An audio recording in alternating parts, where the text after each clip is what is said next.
శ్రీ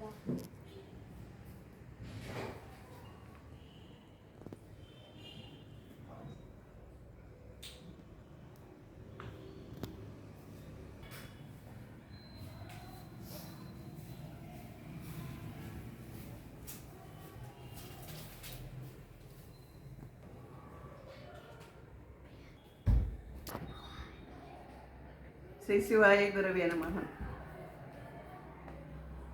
మనం గురు మహారాజు గారి గురించి మరొక విషయం చెప్పుకుందామే.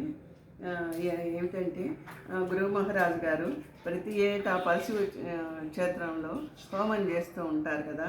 అభిషేకము, పూజలు ఇలా చేస్తూ ఉన్నారు. కొంతకాలం అలా సాగిన తర్వాత మిగతా రోజుల్లో మహిమాగఢ్లో ఉంటూ ఉండేవారు. అక్కడ అభిషేకం చేసి కిందకు వచ్చేవారు, మహిమాగఢ్లో ఉంటూ ఉండేవారు. అప్పుడప్పుడు సిద్ధపురుషులను చూడాలన్న కోరికతో ఆయన యాత్రలకు కూడా పోయి మహానుభావులందరినీ దర్శించుకొని వస్తూ ఉండేవారు అన్నమాట. మధ్యలో ఎన్నెన్నో లీలలు, అద్భుతాలు అవతరించిన మన శ్రీ బాలయోగి భగవాన్ ఈశ్వర గారి దగ్గరకు ప్రతి ఒక్కరూ కోరికలతో వస్తూ ఉండేవారు. ఆయన జపం చేసుకుంటూనే మహిమాగఢ్లో వచ్చిన వాళ్ళతో పరమాత్మ గురించి చెబుతూ ఉండేవారు అన్నమాట. పరశువు శిఖర్ క్షేత్రంలో ఏడాది కావస్తోంది. మన బాలభగవాన్ గారికి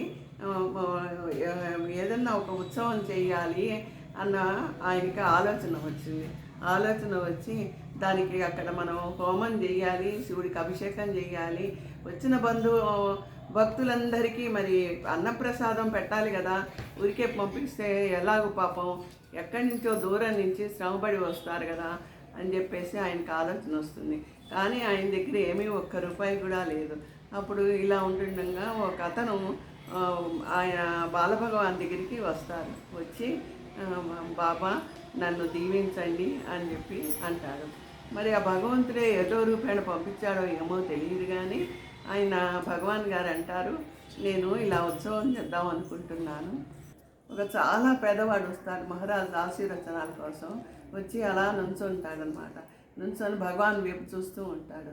చూస్తేను భగవాన్ అంటారు అతనితోనూ, మనసులో భగవాన్కి తెలియంది ఏముంటుంది, అన్నీ గ్రహిస్తారు కదా.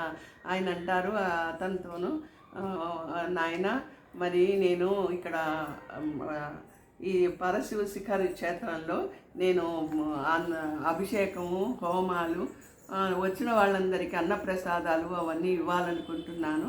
ఆ హోమానికి కావలసిన సమిధలు, కట్టెలు కావాలి.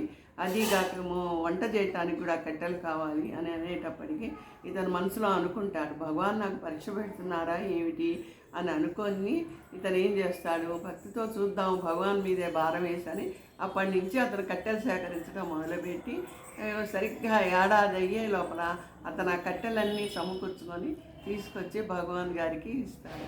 భగవాన్ గారు అక్కడ వచ్చిన భక్తులందరికీను చక్కగా హోమము, యాగము, పూజలు, అభిషేకాలు, అన్నదానం అన్నీ చేస్తారు.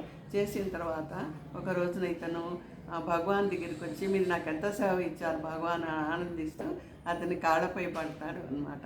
పడ్డ తర్వాత భగవాన్ అంటారు, నీకేం వరం కావాలో కోరుకో, నీవు ఏది కోరితే నేను అది ఇస్తాను అని అభయహస్తం కృష్ణ పరమాత్మ కుచేరుడికి అభయహస్తం ఇచ్చినట్టు ఆయన అంటారు. అనేటప్పటికీ అతను ఏమీ మాట్లాడు, పాపం ఏమి అడగలేకపోతాడు. వస్తాడు కానీ ఆ కుచేరుడు కనుక అభిమానపడ్డట్టుగా ఇతను కూడా పాపం ఏమి అడగలేక మౌనంగా ఉంటాడు. మహారాజుకు తెలియంది ఏముంది, అతని ఫ్యూచర్ బాగానే తెలుసు కదా మహారాజుకి. అందుకని మహారాజు ఏమో మెలకుండా ఊరుకుంటారు.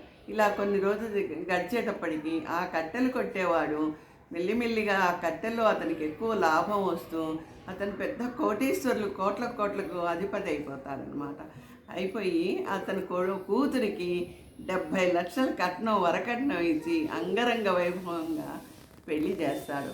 అదేగాక అతని కొడుక్కి బాగా చదువు వచ్చి మంచి పెద్ద ఉద్యోగం, ప్రభుత్వ ఉద్యోగం వస్తుందన్నమాట.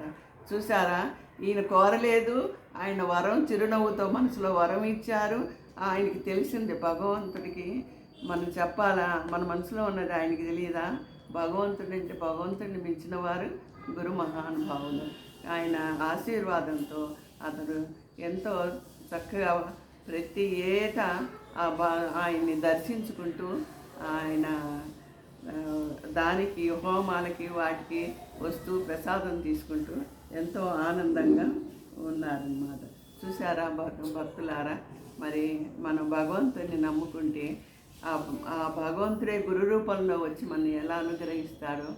హర హర మహాదేవ్. మీ విజయ భ్రమరాంబ.